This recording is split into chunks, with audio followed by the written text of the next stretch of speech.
Peygamber Aleyhisselam'da hadislerin birinde qeyd edilir ki Hasan ve Hüseyin her bir halda ister oturmuş ister kalkmış halda yani her bir halda imamdır. Yani Hazreti Peygamber Aleyhisselam buyurur ki ümmetin rehberi, ümmetin seçilmişleri Hasan ve Hüseyin'dir. Bizim elə nimetlerden, hoşbəxtliklerimizden biri de budur ki bizim İmam Hasan ve İmam Hüseyin Aleyhisselam kimi behiş cavanlarının rəhbəri olan imamımız vardır. Allah onların ahirette şəfaətindən bizləri binəsib eləməsin. Onların hakkında çok danışmaq olar.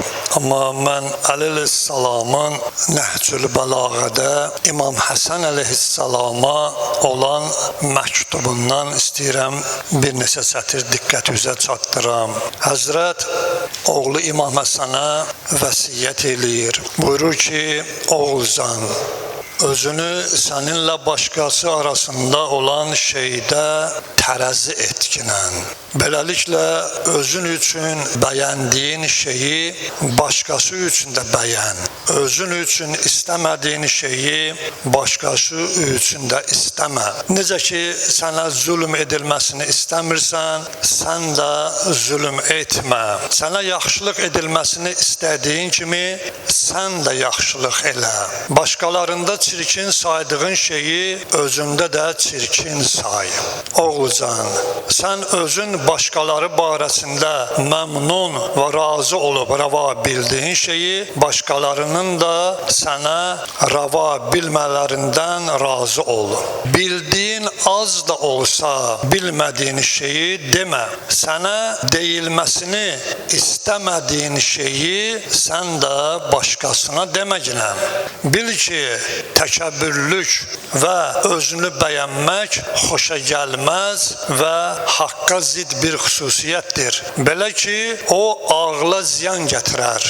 Beləliklə, öz yaşayış və dolanışığını təmin etmək üçün çalış. Başqaları üçün xəzinədarlıq eləmə.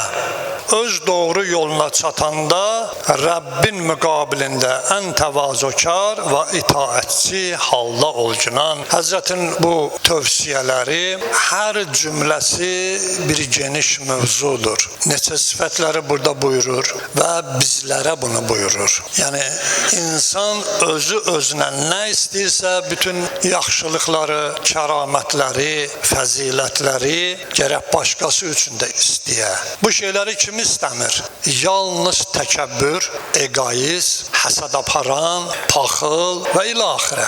Amma o insan ki bu sifətlərdən uzaqdır, bütün gözəllikləri hamı üçün istəyər.